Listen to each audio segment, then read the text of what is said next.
राजा ने अपनी सारी प्रजा के लिए एक ऐलान करवाया। बोला, मैं आप सभी का राजा हूं तो मेरी सारी चीजें भी आप सभी की हैं।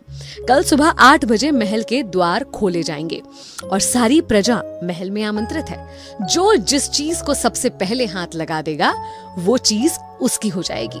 अब आप सोचिए, किसी राजा ने ऐसा ऐलान कराया हो तो वहां की प्रजा में क्या आलम होगा। सब आपस में यही सोच रहे थे कि मैं क्या लूंगा, मुझे क्या चाहिए, कौन सी चीज है जो मुझे सबसे प्रिय है। एक ही चीज लेने की अनुमति थी तो सारी रात शायद ही उस प्रजा में से कोई भी सोया होगा। सब यही सोच सोच के व्याकुल थे कि उन्हें क्या लेना है। जैसे ही महल के द्वार खुले, सब भागकर अपनी पसंदीदा चीज को छूना चाहते थे। कोई चाहता था कि घोड़े उसके हो जाएं क्योंकि वो घोड़ों का शौकीन था। कोई चाहता था कि हाथी उसके हो जाएं, कोई चाहता था कि उसे दुधारू गाय मिल जाए, तो कोई चाहता था कि महल में लगे हुए आलीशान सिंहासन उसे मिल जाएं, कोई चाहता था हीरे जवाहरात मिल जाएं, किसी को राजा के कपड़ों पर, किसी का रानी के गहनों पर नजर थी। हर किसी का किसी न किसी चीज पर नजर थी और हर किसी को ये लग रहा था कि बस उनकी पसंद की चीज उनसे पहले कोई और ना छू ले। तो एक अफरा तफरी सी मची हुई थी, भाग दौड़ का सा माहौल था और राजा अपने सिंहासन पर बैठकर ये सब कुछ देखकर मंद मंद मुस्कुरा रहा था कि किस तरह यहाँ पर भाग दौड़ चल रही है।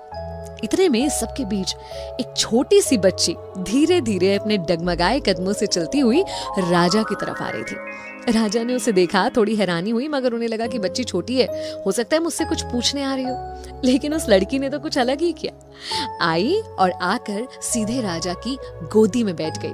उसने राजा को ही अपना बना लिया।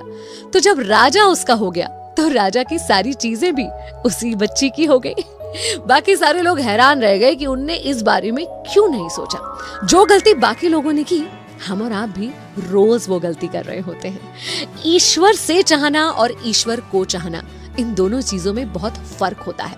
ईश्वर की बनाई इस दुनिया में बहुत सारी सांसारिक वस्तुएं हैं जिन्हें हम चाहते हैं, लेकिन इन चीजों को बनाने वाला वो जो ईश्वर है उससे चाह रखना भूल जाते हैं, उससे दूर हो जाते हैं और ये भूल जाते हैं कि अगर आप उसके करीब होंगे तो सारे वो सुख जिनके लिए आप इतनी भाग दौड़ कर रहे हैं, जिनके लिए इतनी मेहनत कर रहे हैं, वो सब आपको मिल जाएंगे। क्योंकि ईश्वर का जो सानिध्य है वो आपको शांति और सुकून देता है, जो बड़ी बड़ी चीजें, बड़ी बड़ी संपत्तियां आपको नहीं दे सकती। तो कुछ देर शांति से खुद को ईश्वर के सानिध्य में महसूस करने की कोशिश कीजिएगा।